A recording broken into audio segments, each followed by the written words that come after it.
Météo hostile, une mer formée avec des creux de 3 mètres, la pluie, et pourtant, il n'aurait manqué ce spectacle pour rien au monde. Dans un Vendée Globe, le départ c'est un peu le moment préféré. La pression qui monte, le défilé des monocoques, tous chargés d'une part de rêve, d'un public qui se projette par-delà les océans. Un mélange d'émotion et d'enthousiasme. Ah oui, moi j'aime bien les départs. C'est très joli, la remontée du chenal, c'est très joli.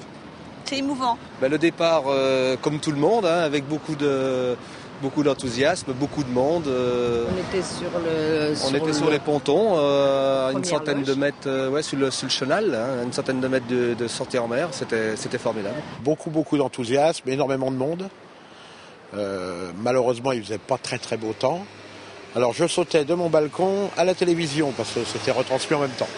C'est énorme, énorme, impressionnant, on se laisse prendre et puis c'est étonnant, c'est de voir tout le monde affluer là, sur la plage là, au départ. Enfin moi surtout le départ, ça a été impressionnant, mais bon les arrivées aussi. Au total, ils étaient 300 000 le 9 novembre, un grand moment, mais est-ce la rançon du succès? En tout cas pour certains, il y avait même trop de monde. C'est la foule donc c'est pas facile d'approcher, bon je voudrais aller voir mon auprès mais... Bon, il y a plein de monde et puis il faut venir tôt. Alors c'est pas toujours évident, quoi. C'est fantastique, c'est vrai que c'est un beau spectacle, mais malheureusement il y a trop de monde à mon goût. On ne peut pas approcher, il y a toujours trop de monde. Tout le temps. Enfin, de trop, d'une certaine manière. Parce qu'il n'y a jamais trop de monde. Jamais. Les arrivées, c'est totalement différent. Bien sûr, on ne connaît pas la date, difficile donc de s'organiser et de venir de loin.